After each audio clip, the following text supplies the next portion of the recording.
Physics la overlooked concepts 2 பார்க்க போறோம். Electrostatics la next concept equilibrium. ஒரு சார்ஜ் Q ன்ற சார்ஜ் இருக்கு. அது சிஸ்டம் ஆஃப் சார்ஜஸ் குள்ள இருக்க ஒரு சார்ஜ். அது ஈக்லிபிரியம் இருக்குனா என்ன அர்த்தம்? இது மேல இருக்கக்கூடிய எல்லா சார்ஜஸும் ஃபோர்ஸ் கொடுக்க போகுது. net force is equal to 0 னா நம்ம இந்த சார்ஜ் ஈக்லிபிரியம்ல இருக்குன்னு சொல்றோம்.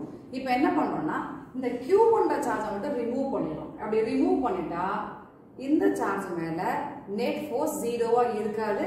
net force இருக்கும். அந்த force தான் KQ. Qன்றது ஃபர்ஸ்ட் சார்ஜ். இப்போ Q ன்ற சார்ஜ் தான் ரிமூவ் பண்ணிருக்கோம். அந்த சார்ஜ் இங்க போட்டுக்கணும் டிவைட் பை r2. இதுதான் இந்த Q ன்ற சார்ஜ் ஃபீல் பண்ற net force. அது எப்படி Q1 வரும் அப்படினு கேட்டினா இதல எல்லா சார்ஜும் ஈக்குவலா பேலன்ஸ் பண்ணிருக்கீங்களா? ஒரு சார்ஜ் Q1 ன்ற சார்ஜை வெளிய எடுத்துட்டோம்னா அந்த Q1 ன்ற சார்ஜ் அளவுக்கு அங்க ஏதோ ஒரு சார்ஜ் அன்பேலன்ஸ்டா இருக்கு. அந்த சார்ஜ் இது மேல ஒரு ஃபோர்ஸ் கொடுக்கும். அந்த force F = KQ Q1 / r2. ரொம்ப சிம்பிள்.